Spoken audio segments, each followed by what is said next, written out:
Welcome back, everyone, to another Worthless Mutts. This is episode number 11, and again, I'm horrible at titling videos, so I'm just gonna call this one Alpha to Dehumanization. In episode 10 last on Tuesday, I guess I kind of skimmed through the myth of being alpha of your dogs and etc., and I wanted to learn more regarding this alpha myth, as in, if you're a dog owner and you own several dogs or one dog, and they say you got to be alpha, got to be dominance, and I kind of want to learn more about this subject. And again, this show or this channel isn't about, I wouldn't say it's about exposing. Because again, dog culture, everything's already out there. There's no exposing. Everything is already out there. I'm more like, bringing awareness. But however, it's in a unique light. Like, let's say you have light on in your room, in the kitchen, and you still can't see something that you're looking for. But then you change the bulb or you add a different light, and then the room is so much brighter. The room, you can see things a lot better. You can actually find what you're looking for. And I'm just here to shine that, that, I guess, brighter light on this dog culture, on this media and the dog industry, which promotes, supports, and hides information regarding these mutts, as well as they lie. The media and the dog industry lies. They are full of liars regarding these dogs. And I will say 99.9% of information regarding dogs as, pets, as fur babies is a big lie. It is all about dog ownership, and dog culture is all about feelings. It's all about how the dog makes you feel. It's not about facts. If it was about facts, no one should be owning a dog, because the stats say, information says that these dogs are deadly and they're dangerous. Dogs don't even have to, use their teeth to attack someone to kill someone. All they have to do is transmit parasites and diseases, and boom, you're dead. All it takes is, let's say you're in a park and a dog pees in a spot. You drop a food in the same spot the dog pees in or shits in, and you believe in that 5-second rule, and it drops in the same, spot where the dog peed and pooed in. You pick up the food again, you put it back in your mouth, and then you get diseases. You don't know where or how it came through. So again, this dog culture isn't just about attacking. It's about diseases. It's about parasites. It's about reckless dog ownership. It's just about this horrendous dog culture that has no benefit whatsoever. And with that, like last week on Tuesday, I'm reading about, dogs killing and mauling their own owners, the hands that feed them. And I came to a comment on Quora. And the person was like, dogs don't attack their owners. Despite, showing that dogs have and killed their owners, this person said and typed, dogs don't attack their owners. And, man, I'm like, I don't know. I just don't like, I don't like stupid people. Like, I just don't like stupid people. I wish, and I thought people would be way smarter than I am, but apparently that's not the case. I think, if you're interacting with someone one-to-one, sometimes you have adrenaline, you're excited, you're angry, you're gonna probably say the wrong things. Then maybe an hour later, a day later, you can realize and say, I said something so bad to this person. I said something so goofy to this person, and you can regret it. You can feel bad, and that I could understand. But if you're on a computer and you're typing, bull crap, where as you're typing it, you're thinking it, and you're rereading what you wrote, and then you still push publish, that is a sign of, you're just not intelligent enough. There's no excuse for someone to write stupid shit on the internet and publish it. Unless you're a purposely troll. Like, I get it. If you're a troll and you're looking for reactions, I get it. But if you are someone who's not trolling and you're high functioning and you're typing things like dogs don't attack people, and you're reading it, you're thinking of it, and you still publish it on the internet, there's no excuse. You are an idiot. There's no excuse for that. Again, there is no excuse. No one should be writing stupid shit on the internet. No one should be. But apparently, that is the case in this world. So, yeah. So today, again, it's about learning about this alpha myth and dominance, as well as we're going to touch base on humanizing or dehumanizing the dog and, people as owners themselves. Before we get into that, the worthless mutt product of the day is pet paint. So apparently, you can now paint your dog with paint. And again, I'm sorry if this dog really hurts your eyes, because this is a really ugly dog, and I saw it on this website, so I just chose it. And again, I'm sorry if this dog really freaks you out, because again, it is really ugly. Look at his eyes. His eyes are like two different sets of eyes. But anyways, the dog is ugly. And for those of you who are American and you are patriotic and you stand for America, I think painting the flag on a dog is a way of defiling your precious flag. Come on, think about it. The dog is known for eating its own crap. The dog is known for mauling children. The dog is known for spreading diseases.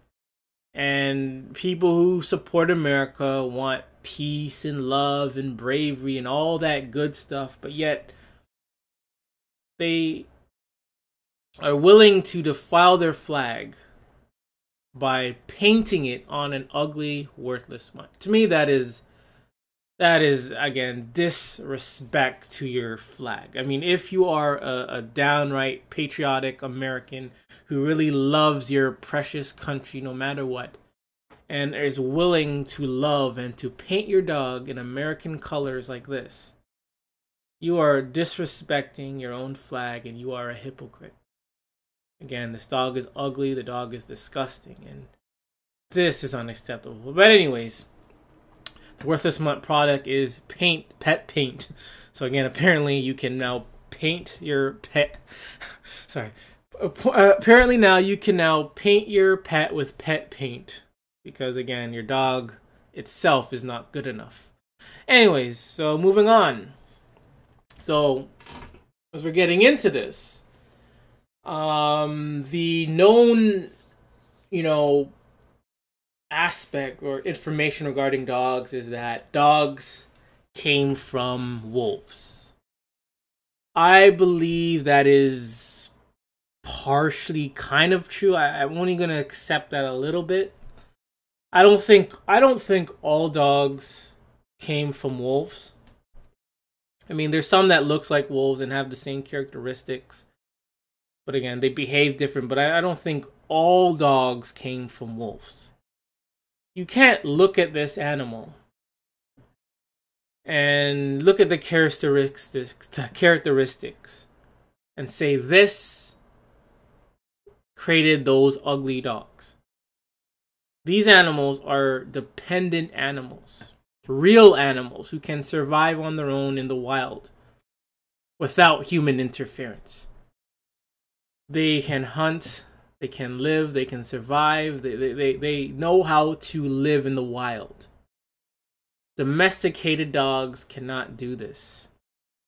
That's why we have these organizations which helps homeless dogs find a home, because they know that domesticated the abomination, the worthless mutts cannot survive like the wolf. So again, there's no way. I don't think there's any way that all dogs came from wolves, because some dogs look like, no disrespect to pigs, but some dogs look like pigs or hogs.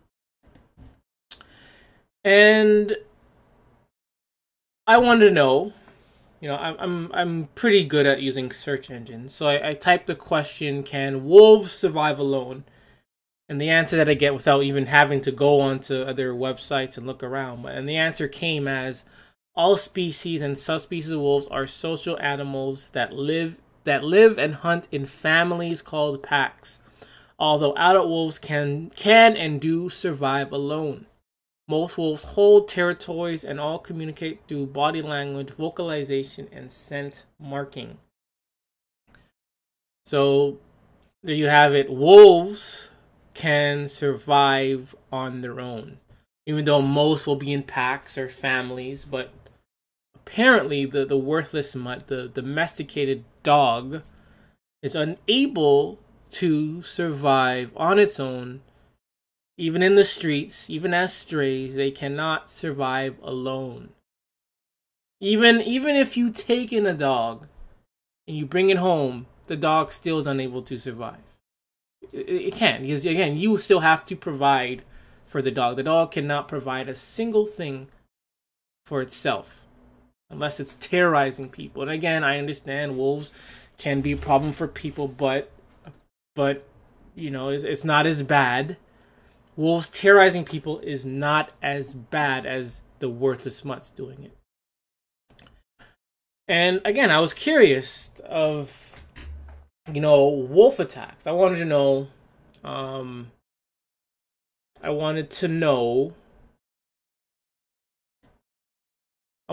like a list of wolf attacks. I want to know how many times or wolves have attacked. And when I went to Wiki, you know, the scroll bar was like really tiny. And I thought, okay, there's going to be a lot of wolf attacks. But apparently, there really isn't that. One second. Apparently, there really isn't that many wolf attacks. You know, we have some recent, only have like one since 2020. You had a few in 2019. And then as you keep going, it's 2015. And you keep going, like some of them are back in the 1800s. And it's not that many. And apparently the sources, in my opinion, outweigh the more attacks that there have been. So you look at the sources, there's so much source material resources, but when you look at the list of attacks, there's just not as many. And many attacks came in the 1800s, so, you know. But, and you go to the 1900s, there's not as many in the 1900s. And you go to the 200s, 2000s, and again, there's not as many. And if you compare this to when dogs attack, to Pitbulls attack, to man's best friend, dogs outweigh wolf attacks by at least 200%. Again, wolves are dangerous. Yes, I would say wolves are dangerous, but based on the stats and the facts, the domesticated dog is way more dangerous than the wolf. So I ask you, how on earth can the domesticated dog, all the domesticated dogs, come from the wolf, which is more of a you know, they like to live by them. They like to stay away from humans. Wolves like to stay away from. So how can this animal, real animal, produce retard dogs?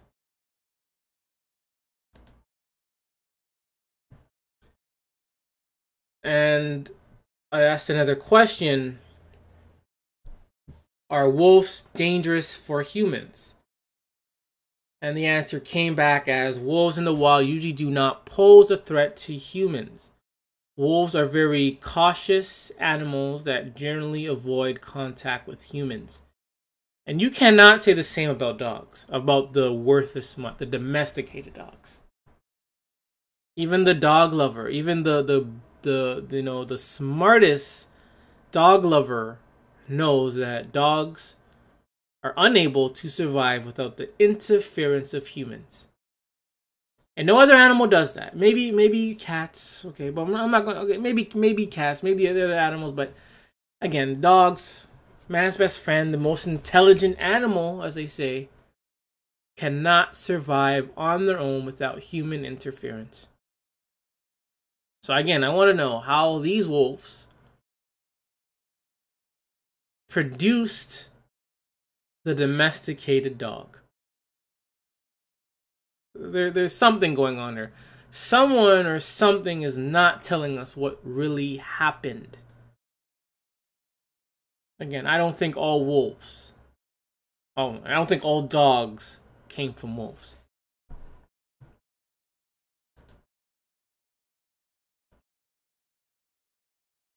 Alright, so here are a picture of dogs.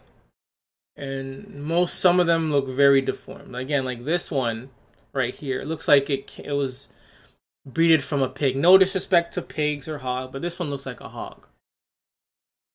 And some of them just look hideous like this. Like this came from wolves. Like again, I know there are other wild dogs, and I could say maybe some of them do have other characteristics that resemble other wild dogs. But most of them look very deformed and stupid. Like this came from wolves. Maybe this one came from wolves. But can this survive on its own? In the wild, hunting and surviving? Absolutely not. Can this little one survive in the wild on its own? Absolutely not. You guys know this. These dogs are incapable of surviving on their own. You can't argue with that. You can't argue that these dogs are worthless. Look at this. Look. This is a wolf. And look at how deformed and hideous these ones are. How did this guy produce this? There's a missing link here. And again, the dog industry isn't telling us what has really happened. What's really going on. Okay, this has some wolf characteristics. But again, I'm pretty sure that, I guess these are the huskies or whatever. And apparently these dogs are very, very dangerous. Compared to the wolf, these dogs are probably more dangerous than a wolf. And look at this one. Look at this, man. Tell me a pig, no offense to pigs again. Tell me this wasn't breeded from a pig or something. Like tell me this. You can't look at this and think this is beautiful. You can't look at this and think this is beautiful. And you're telling me that these animals, these deformed animals, came from this. This animal that can survive on its own for years and has been for millions and maybe thousands of years. Produce these incompetent, worthless mutts. And like this one looks like it came from it was breeded from a rabbit and a frying pan maybe. I don't know. No offense to rabbits, but look at this. And the list goes on. There are tons of ugly, deformed dogs out there that just you have to ask questions to yourself. How did most of these come from wolves? None of these, I'll say none of these really, have the wolf characteristics. Maybe this one has similar physical traits of wolves, but none of these have wolf characteristics in terms of survival, in terms of behavior.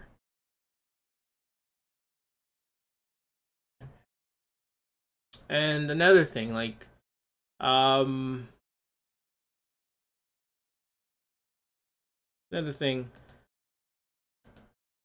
look at these wolves. Like most of them, when you look at these wolves, none of them have their nasty mouth open and their tongue out I don't know, that looks, you know what I mean, when dogs have their mouth open, their tongue out, it just looks nasty. But look at these pictures, you don't see any of that happening. Of course, this one's angry, so you're gonna see his mouth.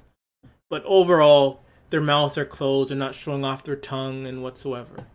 But you go look at these dogs, like this one has their mouth open, this one has its mouth open, this one has its mouth open. Let's see which other ones have their mouth open. This one has its mouth open, its tongue out. This one as well. This one's mouth open. This one again has its mouth and tongue open. And look at the wolf, and that doesn't happen. These are dingoes. I think they're prominent in Australia. And again, I will say some domesticated dogs do have characteristics of this dog. However, again, the domesticated dog is like the dumb version of these wild dogs. And again, other than this picture, most of the pictures you see, their mouths are closed. They don't have their tongue out like a slob. You know, they have their mouths closed. Mouth is closed. Other than this one, most of them have their mouths closed. But you look at dog pictures and they have their ugly, nasty mouths closed. And I asked the question again, how about dingo attacks? How many dingo attacks have there been? And again, there's not many. There's not many dingo attacks. Even on the island of Australia, you know, a small island like Australia, you know, a small island, but an island like Australia, you'd think there'll be more dingo attacks. And apparently, there's not as much. There's not as much dingo attacks. But if you look up dog attacks, you're going to have, oh man, maybe millions by now of dog attacks. So you can't tell me the domesticated dog is more safer than a dingo. I'm not saying to go get a dingo and to keep it captive as a pet. I'm just saying the facts, the information says to me that dingoes are more safer than having the domesticated dog. Now you look at these deformed, ugly creatures like this one. This one looks like it's been breeded from a pig. Again, no offense to pigs. This one looks like it was breeded from a pig or a hog. Again, mouth open. Again, mouth and tongue open. I hate that. Mouth and tongue open. I wonder why he's wearing this. I mean, since dogs are so fur babies and sweet, why is it wearing this? Mouth open. Can't tell me these nasty things came from wolves. You think wolves would be way more aggressive. Not saying they don't have aggressive tendencies, but the facts say that pit bulls are way more aggressive than probably any animal on the face of this earth. Period. That's it. Even the crocodiles and alligators, I would say pit bulls are the most aggressive. The most aggressive creatures on the face of the earth. More aggressive than mosquitoes. Probably more even aggressive than humans itself. Again, you can't tell me these things came from wolves. These things can't even grow fur. Can't even grow fur, mother. Grow some fur, man. And people are gonna say that dogs came from wolves. I think people made that term up of dogs came from wolves just to justify their, you know, their obsession with dogs. You know, they hear wolves and they think, you know, wolves are, you know, they're symbolic. Wolves have this, you know, cool, tough, you know, meaning to them. And you say these dogs came from wolves, people will think, okay, that must be a good thing then. They you know, it kind of helps justify their obsession, which I think, again, not all dogs. I accept that not all dogs came from wolves. Maybe even all of them. But again, I don't 100% know. We all know that the media and the dog industry, they do lie. They do control and manipulate information. We won't I don't think we'll ever know 100%. But just by looking at these things, you cannot tell me that all these dogs, these ugly, nasty things with their mouth open, came from wolves. Like, why does its mouth always have to be? Why? I don't want to see your tongue. I don't want to see your disgusting tongue. Keep your mouth shut like this. Keep it shut. Don't need to see your nasty ass mouth. And I think my opinion is, I think that these things have their mouth open as a way of saying, I want food. I think this is just a symbol of I want food or I'm hungry. That's just my opinion. That's my opinion, you know. Again, this is nasty. I don't want to see anyone's tongue. I don't want to see my own tongue. You know. And just saw the pit bull, and again, you compare the pit bull to this hog, and there are some similarities. You know. Allow me to go hunt and kill some dogs. Allow me to hunt and kill dogs. Please, let me do that. If you are allowed to kill hogs, I should be allowed to hunt and kill dogs. And skin them and you know, and sell them to people so they can hang that ugly dog in their house like a, I don't know, like a trophy, like a carpet or something. Let me make a sweater out of a dog. Maybe not for me. I probably wouldn't wear anything with dog, but you know, maybe I can sell it. And you know, there are people out there who would love to wear some dog sweaters or dog fur. Again, there's some similarities, you know. And again, look at this. Look at this. You have these worthless mud owners who had to go and hunt these animals who are causing no harm to anyone. But they have this ferocious, evil demon breed, and they think this is okay. And if I decide to snipe or get Stormbreaker and go for the head, these guys will be upset about it. But any other animal, apparently you're okay to hunt and kill. Any other animal you're okay to hunt and kill. Again, I could understand it for survival purposes, but again, I'm not making this a love channel or whatever, but again, I'm against hunting for game or for sport. Again, I can understand for hunting to survive. I get it. But this is unacceptable. If this is allowed to happen, I should be allowed to do the same thing to dogs.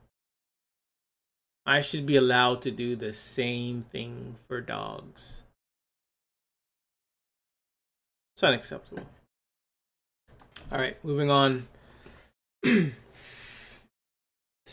from that. Hopefully today will load a lot better than on Tuesday. Alright, come on. I'd highlighted a few things. Oh, here it is. Alright, so the first topic is, or page is, the alpha dog myth is dominance training mistreatment. So this article says, you probably heard about dominance training. It's a popular form of training that says dogs need you to be the dominant alpha dog or pack leader. Well, it turns out that the alpha dog is a myth. Do that one again. Well, it turns out that the alpha dog is a myth, and dominance training might be leading thousands of dog owners to mistreat their precious pooches, as in their precious, worthless mutts. So even the dog god Cesar Millan will say you gotta be alpha. Other dog trainers gotta be alpha, gotta be dominant. Even the pitbull trainers will say you gotta be dominant, you gotta be alpha. But then you have other dog lovers saying you don't do you not to be alpha. You know? And if you again, if you're gonna like again, why even get something that is dangerous? like a dog. Like, why even get a dog if you can't be dominant to it and you can't be, you know, passive to it, and you know it's going to attack them? Why even get it? Like, I don't understand.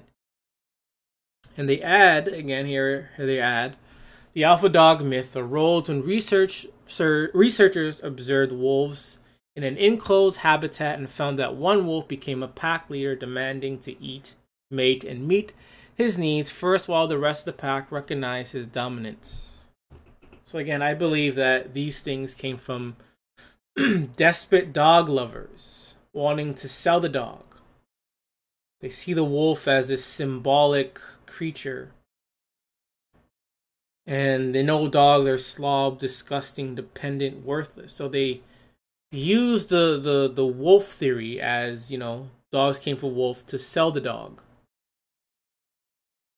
That's what I think it all came about. And as we keep reading, it says dominance training is problematic for the dog-human relationship because it incorrectly suggests that you should be forceful, sometimes even punitive, to get your dog to be obedient. So again, why even have these things? Why, like, what's the point of having these things? And you know, they're making it seem as if this is like a marriage, dog-human relationship.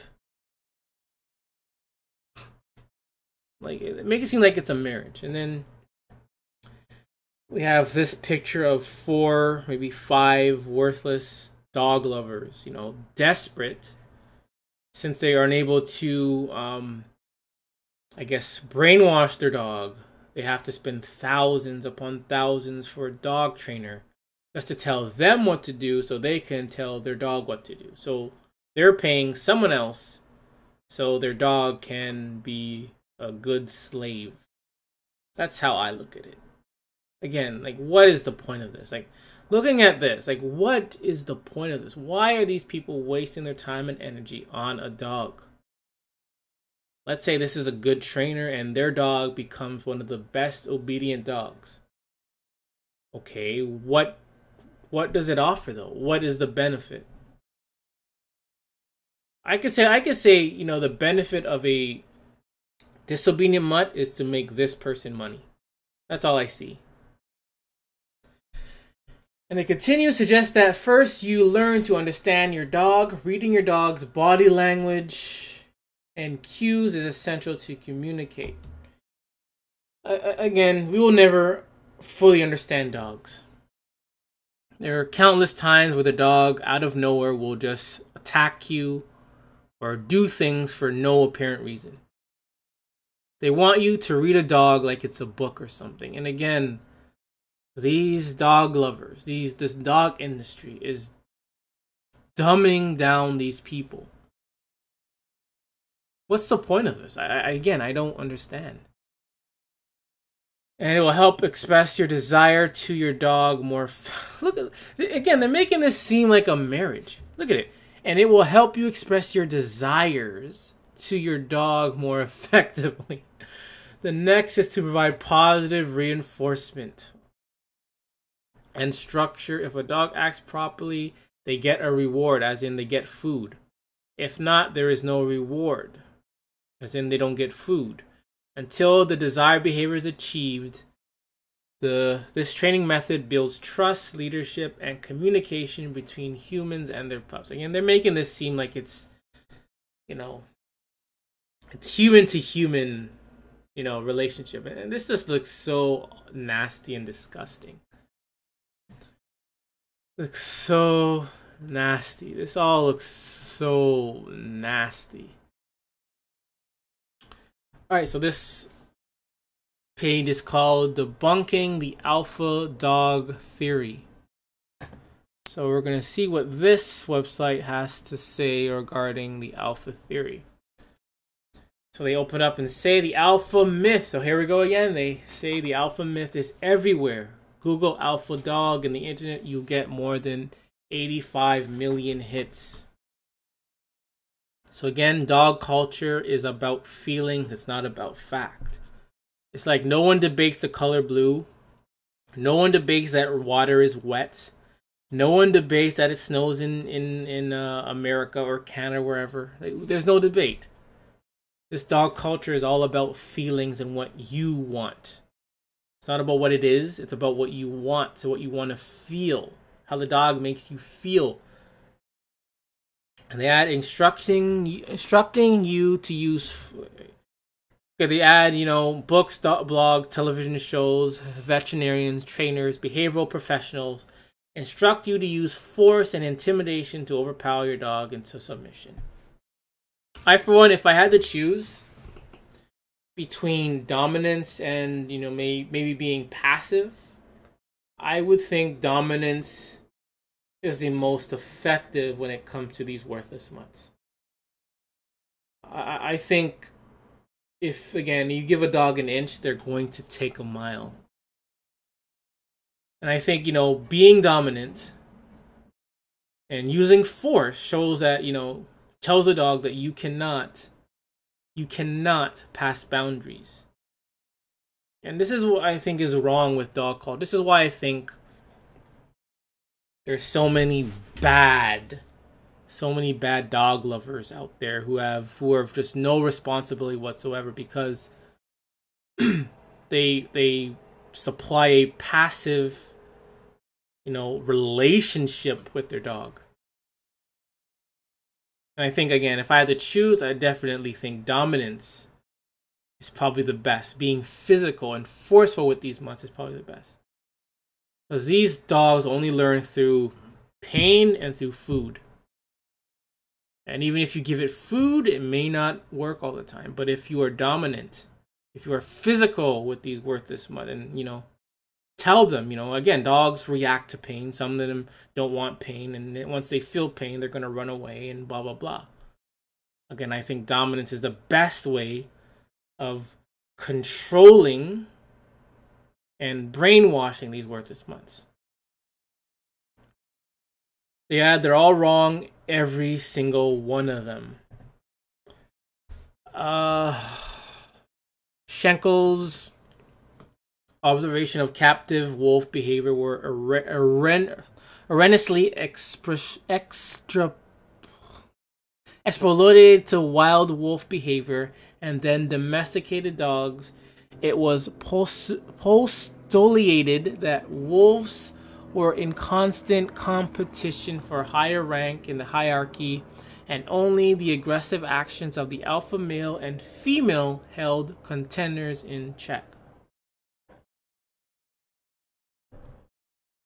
They also add, dominance-based training is disrespectful to your dog.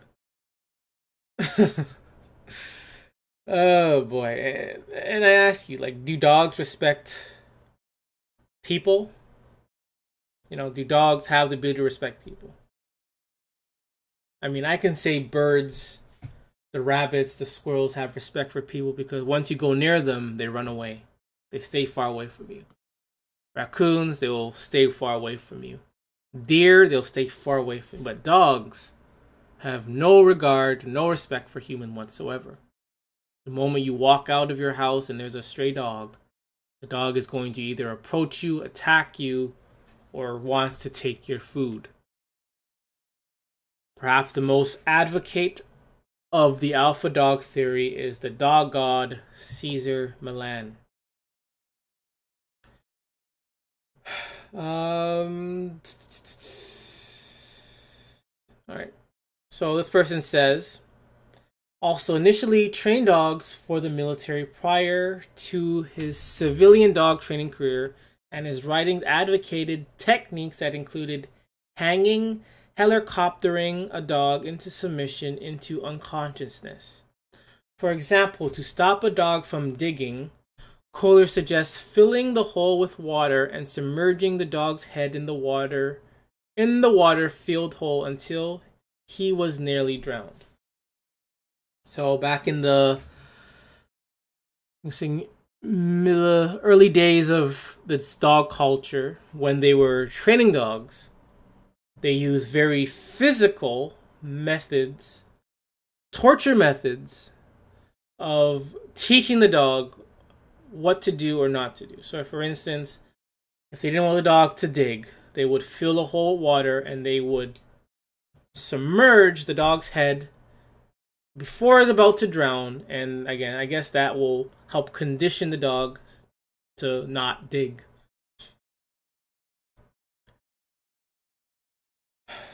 This article also adds that the monks also advocated that frequent use of other physical punishments such as the scruff shake, and cuffing under the dog's chin with an open hand several times hard enough to cause the dog to yelp. Again, they used physical punishment in order to teach the dog or to condition the dog. So now we fast forward. So let's say 1993 or 1985, and positive reinforcement, as in bending over for your dog, is been born. So now they create an association for pet dog trainers where they help teach dog owners, how to be passive with your dog. So they basically say, you know, the dominant trainer being alpha is bad for your dog. So you got to be passive, you got to be soft towards your dog in order to have a good dog-human relationship. All right, last before I move on, it says we aren't dogs and our dogs know it. Finally, the presumption that our dogs would even consider we humans to be members of the canine pack is simply ludicrous. So again, why even have these things? Why kidnap and abduct dogs and stuff them in a home full of humans? They know how impossibly adept we are, for the most part, at reading and understanding the subtleties of canine body language. So again, why even have these things? Why, you know, they're saying dogs know that we're not dogs. So why even abduct these dogs from wherever they came from and stuff them in a home full of people? I don't get it. So again, the myth of the alpha. This person had to say, when a dog is acting up, he isn't trying to control us. He's receiving some benefit for its behavior. Did he try to push by you when you open the door? He wasn't trying to be dominant. He was simply excited to get outside. So just like when a child outside playing, minding his or her own business, and the dog rushes and pushes towards the child and bites it, the dog isn't being dominant. The dog is simply being excited. This is what they're trying to say. In turn, when the pet parent makes the same dog wait as she opens the door, it doesn't make her alpha, but it does help the dog understand that he needs to listen to her. And again, I ask you this question. Why does a dog have to listen to the human? Why does a dog have to listen to the human? Like, why is a dog entitled to listen to a human? Again, this last article says the dog knows we're not dogs. So why does a dog need to listen to you as a human? You're not a dog. You're not the same breed of dog. So why do we force dogs and brainwash dogs to have to obey the human?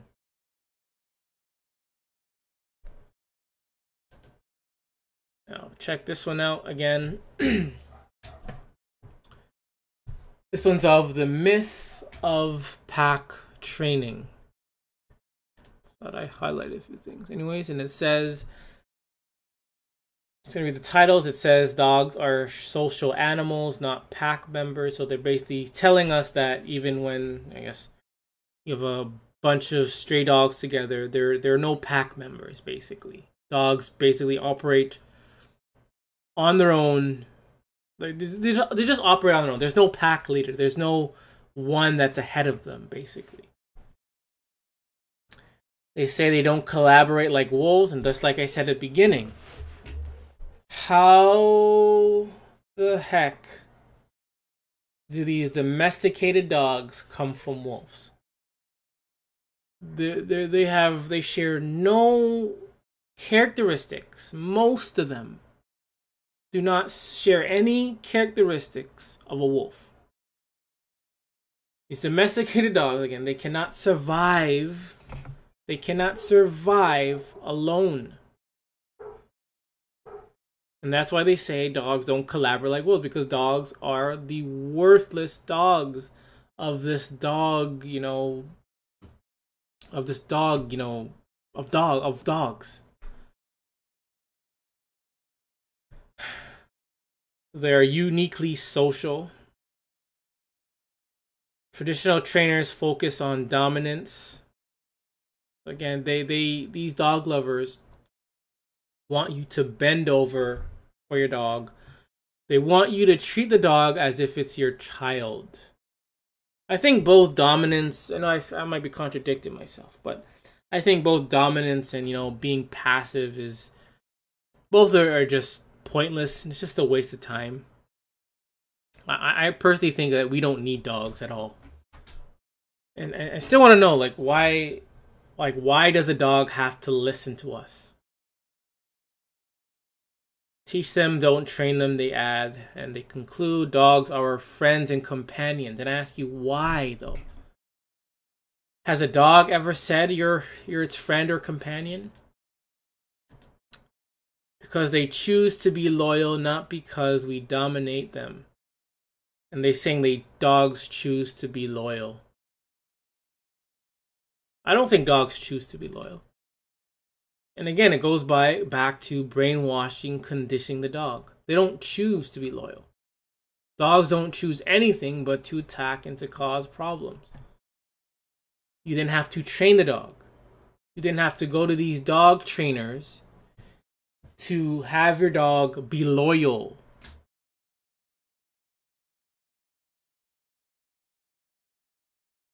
And they add, dogs are not pack animals and do not recognize hierarchy. So again, the alpha dog thing is a myth. I believe it probably is a myth. Probably bogus, just to, again, condition the dog lovers. To keep the dog lovers dumbed down and distracted with this dog culture.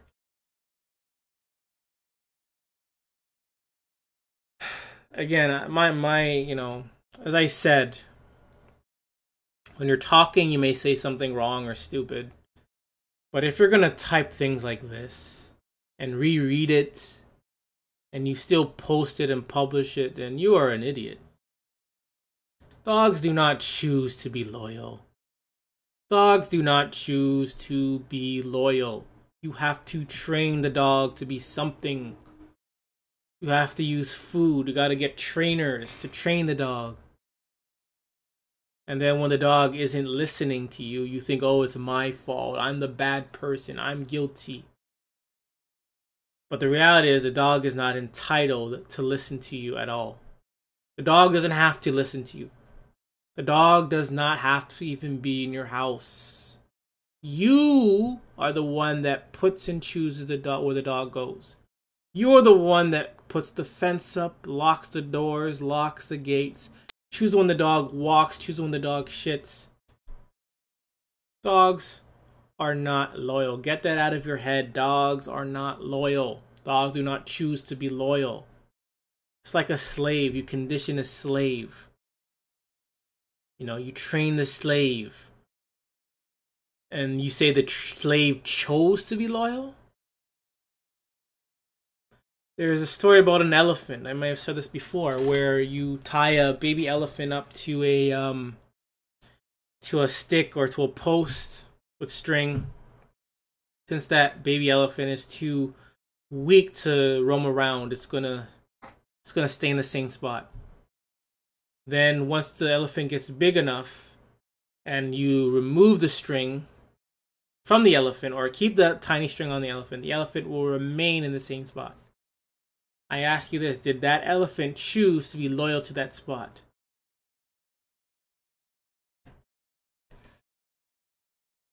And again, I like to ask questions. You know, I like to ask questions. That's something that is rare in society today.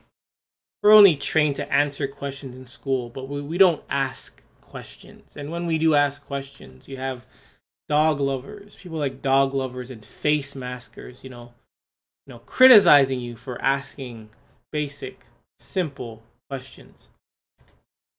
Just because they can't answer it, they get upset. And so here's another one. Dog behavior training, dominance, alpha, and pack leadership. What does it really mean?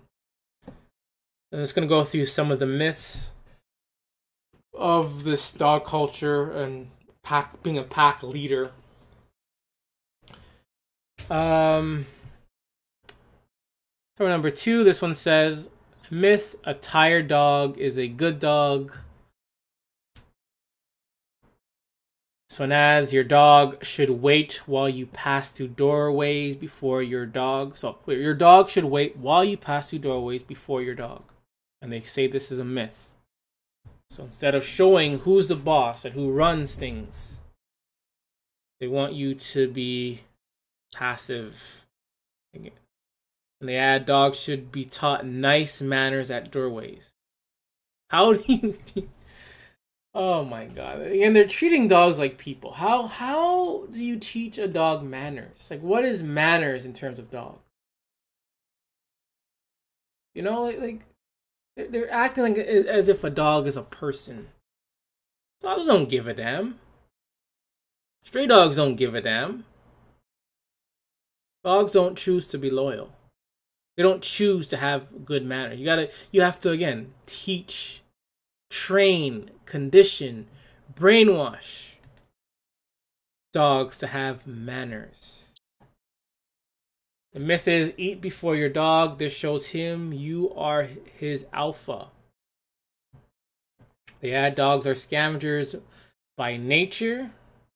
Yep, they're scavengers. They're not hunters. They're scavengers by nature. While he may longly desire what you are eating, he is not reflecting on his place in the pack while he watches you eat. Simply put, because we provide the food, our dog cannot eat unless we give them the food. I'm going to stop there. Dogs cannot eat unless you as a human provide the food. Again, dog can hunt. I wouldn't even call dogs scavengers. You know, dogs are just annoying, worthless mutts. That's all there are. You know, raccoons are scavengers. You know, skunks are scavengers. You know, there's probably more out there I can't remember, but I wouldn't even call dogs scavengers. You know, because I hate dogs. You know, and they're just so worthless to be put in the same bracket as scavengers. Even as scavengers, they still fail. They still fail. Raccoons are able to survive as scavengers. Skunks can survive. Badgers, wolverines can survive. But dogs are unable to survive on their own. Next myth, don't allow your dog on the furniture or on your bed. If you allow your dog to be on the same level as you, you are elevating his status and lowering yours. So apparently that's a myth. So there's a few there, so there you have it. How, again, this just looks like they want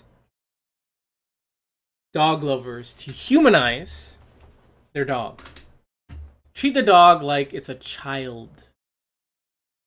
You know? Again, if I had to choose,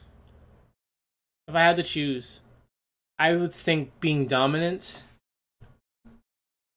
you know, being the leader, eating before your dog, not allowing your dog on the furniture, would be, you know, logical, like very logical. Very logical. But these dog lovers, it seems like they want dogs to be on the same level as humans. And dogs will never be at the same level as humans. No matter what memes, what videos, what dog lovers say, dogs will never be at the same level as humans. Alright, a few more myths. Another myth is dogs are essentially wolves. Again, I already went over this. Dogs want to please. Again, dogs don't give a damn.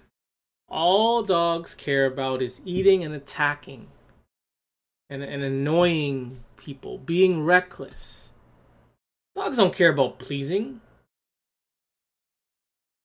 You bring home a dog, then you have to, again, train your dog. Enslave your dog. What to do. You gotta control your dog. And when your dog is finally listening to you, people think they're pleasing you. People think the dog is loyal, your dog is your friend. No! Your dog is just a slave that is easily programmed. Easily programmed to obey its master. To obey its food dispenser. Because without you as the dog lover, without dog lovers, dogs would be either gone extinct or still be living as stray in the middle of the streets, getting hit by cars. Because again, dogs can't hunt, they can't survive, they can't take care of themselves. Person adds, dog training takes a lot of time. Again, all you need is food. I mean, all you need is food. All you need is food. And that dog is going to listen to you. An aggressive dog is a protective dog. Where have you heard that before? You're on public property and the dog becomes aggressive just to protect. What is it protecting? You're minding your own business on the street, the dog goes and attacks you. What is it protecting? The aggressive dog, simply put, won't tell friend from foe. Dogs in most cases are much less adept to reading human intentions than we'd like to believe. They add, my dog barks wildly every time I return home despite repeated admonishments of it's still me.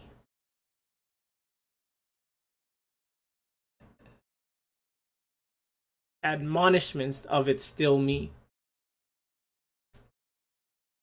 Myth, dogs don't have feelings.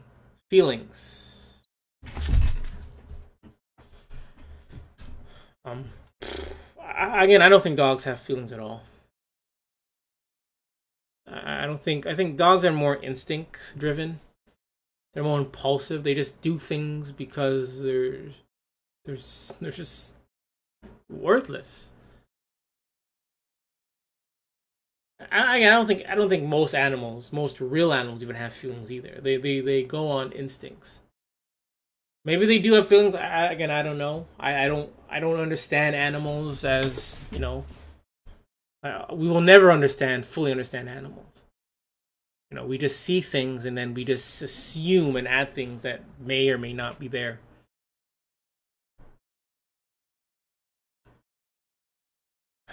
Yeah. There are some more myths. 6 common myths about dog aggression. And this person adds, a good dog should never growl or snap. But the truth is, growling and snarling and snapping are all normal ways of dogs to communicate with each other and settle conflicts. Dogs may growl or snap at each other over resources like toys, chewed items, and favorite resting places. How about when it's towards people or children? Like, why do we allow growling and snapping to happen towards children over and over, and nothing happens. It seems like this person, again, these dog lovers only care about dogs. This was only regarding growling and snapping at dogs. But what about at people, at children?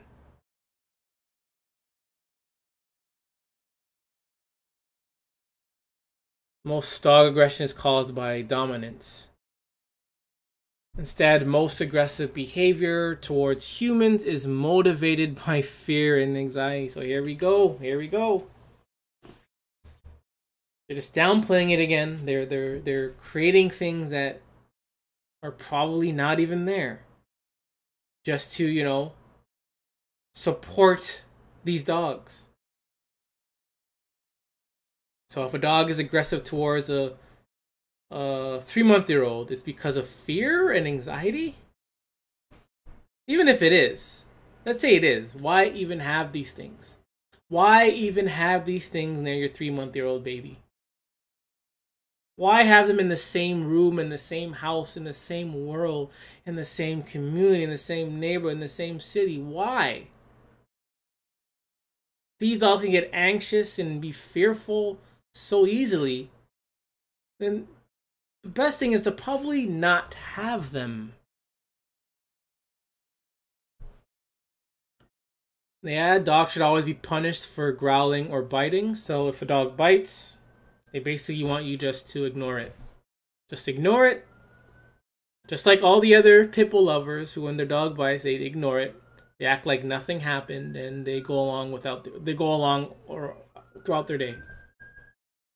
The dog bites them, they keep it under cover, they ignore it. And then once the dog finally goes full 100 on someone else, they play as if it never happened.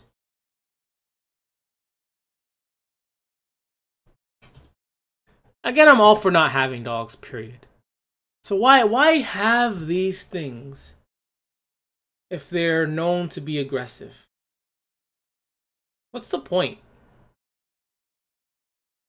Like, why? I kind of know why. I know it's a mental illness. It's a mental obsession with dogs. But what's the point?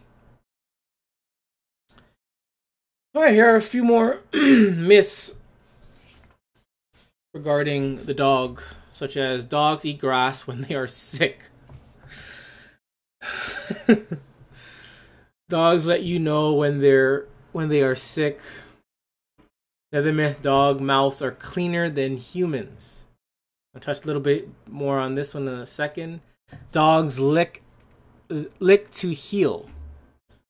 Dog licking is natural for a dog and not necessarily healing. Too much licking is not good and can do the opposite of healing. You've all heard this one before. Dogs wag their tails when happy. How about this one? Certain dog breeds are more aggressive than others. And all they said is false. These people are slick. These people are so slick. Oh man. So you're gonna say a Chihuahua and a Pitbull are equal. You're going to say a Chihuahua and a Pitbull are equal aggressive levels. And all they put is false, and they don't add it. All the other ones, they add little sentences, but for this one, they had nothing. How about this one? Dogs are jealous. Then you gotta wonder, why do dogs attack newborn babies? Oh, it's because I left the room, or because how you train it. No. Dogs are jealous. Dogs are just stupid. Dogs' motive are just to attack things. Dogs hate children. Dogs see children as food. Yada yada, the list goes on. Dogs like to be petted on the head. And they say true for some, however many dogs may not appreciate it. So you pet your dog on the head and the dog decides to bite you. You as the owner are going to think, oh, it's my fault. It's my fault for being a bad trainer. No. No. No, yeah, you probably are a bad trainer, but look at it in reality. Your dog doesn't want you. The dog is its own individual. The dog is its own individual, and the dog can't speak English. The dog can't say, "Don't do that. I don't like it." So the way for teaching you a lesson is to snap at you. It makes sense, though. It does make sense. It does make sense. Again, dogs can't speak human. We can't speak dog. And in order for dog to communicate, they sometimes have to snap. So I ask you again, why even have these things in our homes? Why have these things, near our children if they can just snap and we can't communicate with them? Dogs like food that tastes good.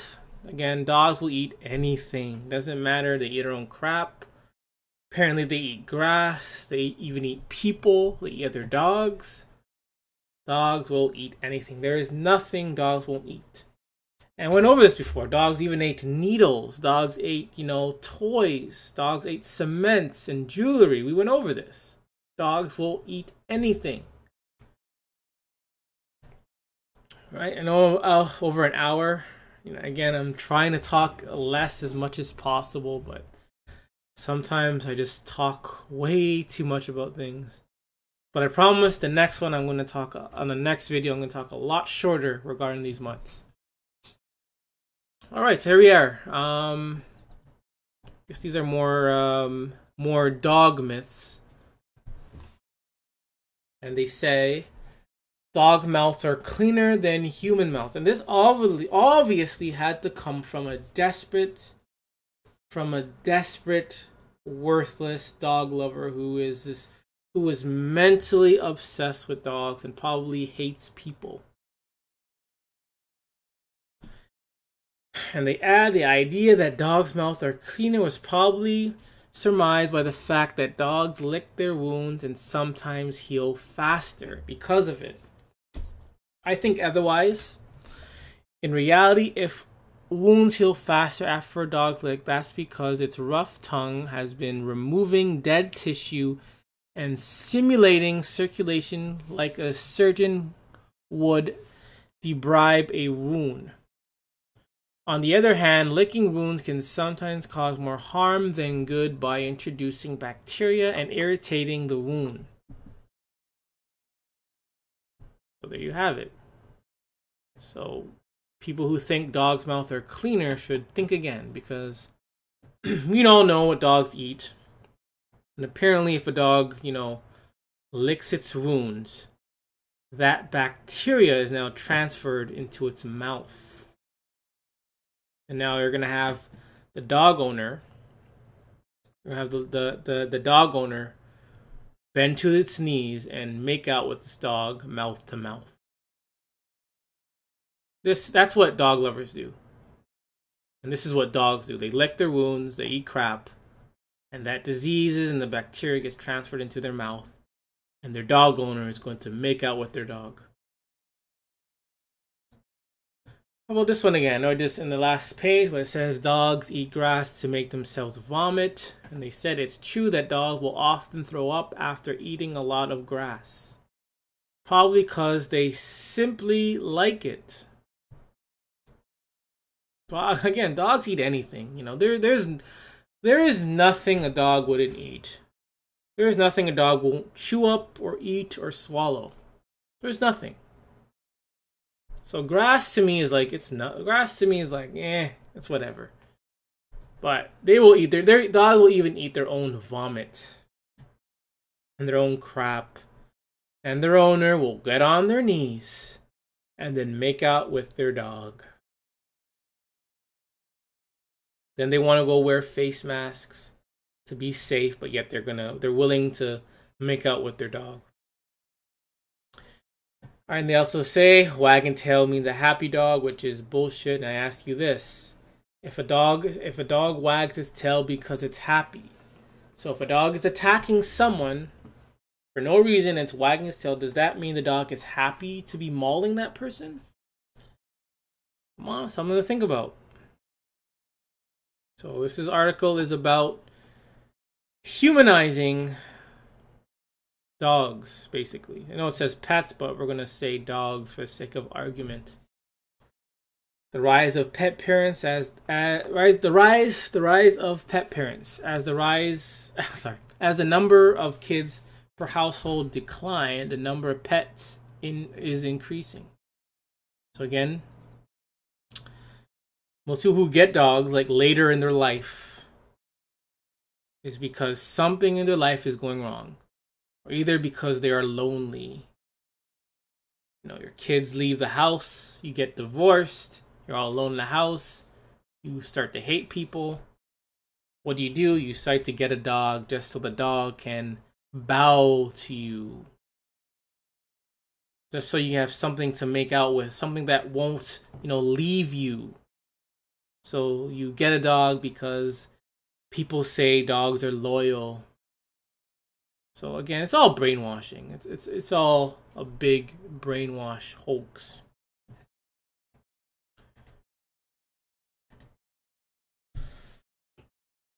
Alright, and also as by buying pets human type gifts, we are making ourselves feel good and making them happy. Again, how do you know a dog is happy? Like, how do you know a dog is happy? Again, we can't speak dog. Dogs can't speak human. So how do we know a dog is happy? Again, you give a dog a new chew toy, the dog will chew it up and break it, and you will say that means the dog is happy with it. So how about when the dog mauls, the walls up, or mauls the sofa? Does that mean the dog's happy? Again, something to think about. It's something to think about. And, these dog lovers will create things that are not there. They create things, they put labels on dogs that is not there.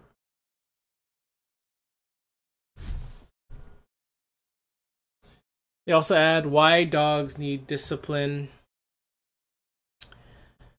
Again, I know I said before, I'm probably repeating myself. Why? Okay, sake of this topic. Why does a dog need to be disciplined? Like, why? Why do you go out and get a dog, abduct a dog, kidnap a dog? And why does a dog require discipline? Why does a dog need to listen to you as a human? The dog doesn't. You're not even a dog. So the dog, in reality, doesn't need to listen to you at all. But again, in this dog culture, we have to enslave these dogs. And, with dog culture, they're able to make the most harshest thing seem so sweet. Like, for instance, dog culture, owning a dog, they call it dog culture. No, don't call it. They call it dog ownership, which could be like slave ownership. They call it, fur babies. They call it, baby, a child. They put all these, like, positive labels on dogs. When in reality, a dog is nothing but a slave. It's nothing but a slave. You tell a dog what to do, to sit, when to eat. You put a leash on it. And I ask you again, why? Why does this dog have to listen to you? The dog does not have to. Real animals survive on their own without humans. Real animals want to be far away from humans, doing their own thing. But why does a dog need to listen to humans and people? Also understand a dog's emotion. And they also add that why coddling backfires. If you constantly coddle your dog and fail to boost his confidence with rules and boundaries. So, you bring in a dog, you're slack with the dog, you allow the dog to do anything it wants. And you treat it, okay, basically, I hate rambling, but you're treating the dog as a child. You go out and you treat a dog as a child. And even for the dog's health and the dog's benefit, That is destructive. You know? It's destructive towards the dog. And if you treat a dog like a child, you're no better than a dictator. You're no better than any of the dictators in history, you know? And they, you know, also add blaming Hollywood and cartoons and TV for, you know, the misrepresentation of how to treat dogs, basically. They also say 63% of dog owners engage in a little kissy-kissy with Fido on the bed, which is probably more. And should we be surprised? Again, nothing anymore in this world surprises me. Alright, like 3 more things I want to show. Up to an hour and 15 minutes. Alright, this person says, stop treating your dog like human. Sudbury dog trainer. So it's not more of the article, and this is a, you know, person that's telling dog owners to know your role, basically. Know your place. Don't treat your dog like a human, and you as a human don't go down to the level as a dog. And better yet, why even have dogs? Like, why? And why do dogs have to listen to the human? But it's more so the comments that just make me go, what the heck? And I said this at the beginning, that when we talk one-to-one, we may say things that, you know, that come out wrong. And after a while, we can say, oh, why did I say that? It's wrong. But to go out and type things and publish it just shows a lack of intelligence. For instance, this guy's saying to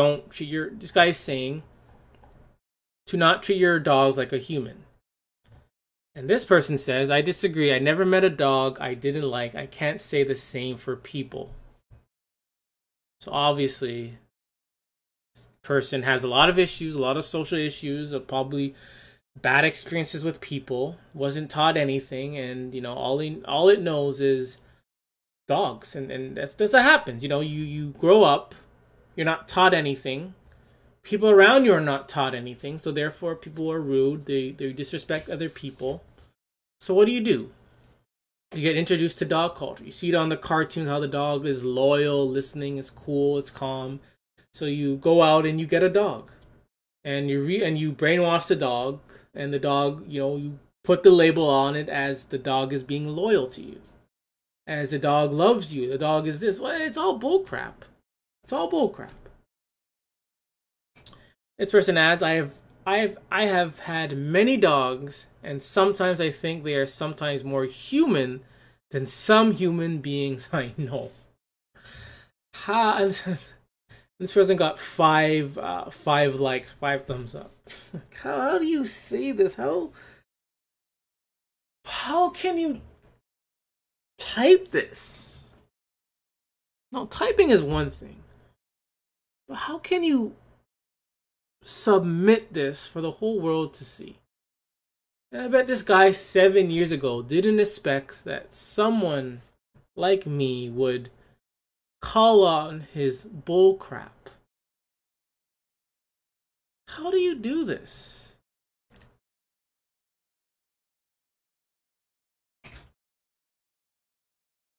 Again, I just think sorry, one thing. So this person says there are so many people who seem to think that their pets are humans and their pets are little children. They are not children. They are not human. Let's give this guy a round of applause for saying logical. Like, this is intelligent. Like, this is what comments should be like. Again, I don't understand how people can type things like this. How they can I'm not even gonna read the rest because, you know, I'm just annoyed by this. But how can you type things like this, reread it, and as you're typing it, you're thinking it, and then publish it? again, I realize that some dog owners just hate people. Like, some dog owners just hate people, and that is why they get dogs. They get dogs to fill this gap. You know, again, they're not taught anything. They go to school, they learn nothing. You're conditioned to be a certain way. And once you get to the real world, as in you turn 18, you get into the real world, you realize that people are crap. Now, I thought the same thing too. When I was a child, I thought adults, as we get older, will be a lot smarter. But I grew up and I realized people are really stupid. Like, I wasn't impressed. I'm probably not the smartest, you know, but I really thought people would be smarter than me, would make smart decisions, but apparently that's not the case. And again, I think people get dogs to fill that void. They don't realize that life, as a child, you're brainwashed, you're conditioned with crap. You know, everyone is conditioned and molded to be a certain way, and you get into the real world and you realize people are terrible. So you decide to go and get a dog. So you decide to go and get a dog to fill that void. Now the dog is an attention whore. The dog is, you know, loyal, always near you. So you feel good because now you feel accepted, you feel wanted. Dogs don't give a shit. Look at their nasty mouth. Like, why? Again, do humans walk like this? With their mouth and tongue open? And some people want to say dogs are more human than people.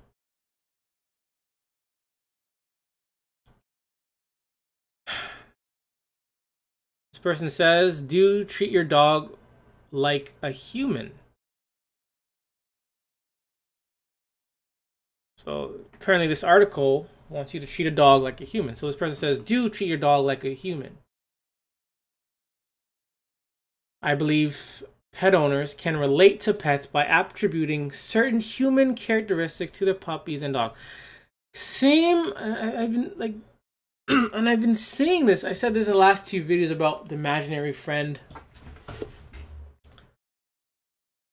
Humans are the ones putting these characteristics on the dogs. Dogs are not providing it at all. We put these labels, we just say it is. Like, we just say it is, we imagine that these dogs are what it is, and they're not. Just to justify, just to keep the dog mentality going. And they don't want you to attribute guilt or vengefulness towards your dog. And they end off saying, continue singing your dog little songs. Use baby talk to convince her meal times are a good thing. Dress her up in a darling dress. Love her, nurture her, protect her, and cater to all of her needs. But don't assume she's guilty or vengeful. I cannot pronounce this word. And keep something in check, please. Again, I'm not sure if this is like a Onion website or a spoof website, but apparently this dog lover wants you to treat your dog like a human. This dog lover wants you to sing to your dog, baby talk to your dog, dress up your dog. This person wants you to humanize your dog. Like I said again, people will type long articles. So if you're going to type a long article, I guarantee you're probably going to reread it, proofread your work. And if you proofread your work and you still publish something like this, then there's something going on with your head and it's not good. All right, last thing. This picture is disgusting. But nevertheless, is it wrong or even dangerous to treat your dog like a human? And they said there's an old saying that goes something like this. Beware, if you treat your dog like a human, don't be surprised if they treat you like a dog. One of the biggest problems I had as a former professional dog trainer was trying to effectively communicate the message to dog owners. I say the confusion is understandable because we now live in the information age. So, we do live in the information age. It's more so the resourceful age where we can access information just like that. I was able to access 10 or 20 tabs full of information. You know, some was repetitive, but it's so easy. But yet these dog lovers, these dog owners are incapable of doing their research. You can't just look at both. No, you can't just look at one side, one argument. Dog lovers will only look at pro-dog, articles just to justify, to reinforce their mental illness. Most of them won't even touch anti-dog articles because they're afraid it's going to jeopardize their mental illness. Lastly, I'll end up with this. Dogs don't see humans as dogs. They just don't. As such, by bestowing our canine house guests with human attributes, are we doing both them or us a disservice or worse harm? That one more time. Dogs don't see humans as dogs. They just don't. As such, by bestowing our canine house guests with human attributes, are we doing both them and us a disservice or worse harm? And again, they talk about how Hollywood, puts a perception, a fake perception of dogs, where you watching as a viewer, you're going to think this is how dogs behave. You get brainwashed and, it's... we're back to the same old. So I'm gonna end it there. There's a lot of things I know. A lot of things I need to work on while doing these videos. I know I gotta talk a little less, and I keep saying I'm gonna work on it. I really wanted to reach an hour only, but I'm gonna start taking maybe 1 to 2 things out of articles from now on. Feel I'm probably dragging on with things. The video probably drags, and most of you probably don't even get to the end, and it's something I need to work on. But again, I hope you all learned something today. Just to summarize, we learned that, dogs don't operate as packs or as hierarchy. We learned that you as a human shouldn't be alpha to your dog.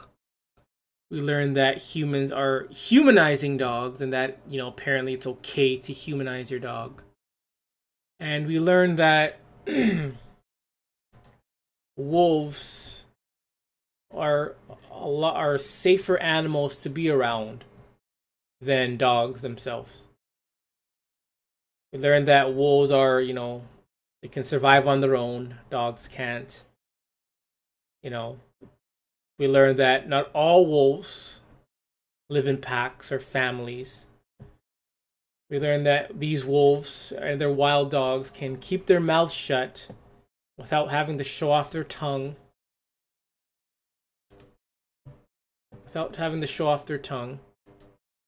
Unlike dogs who, apparently have to show off their tongue, their mouth, and this is just nasty. I don't want to see this. I don't want to see this. I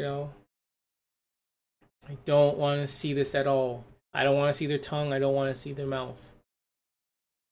But you look at a wolf, their mouths are shut. They're not showing off their nasty tongue. Mouths are shut. Mouth is shut. And again, I'm not going to accept that all dogs, domesticated dogs, came from wolves. I'll say only a few to some probably have come from wolves. I think there's something that the dog industry and the media aren't telling us regarding these worthless mutts. So there you have it. I may actually come back later on today to do a, won't even be a part 2, but it'll just be some else, some other things I would like to share with you that I found during the week. So again, hope you learned something. And this is the worthless mutts. And remember, it is definitely a wonderful thing to hate dogs.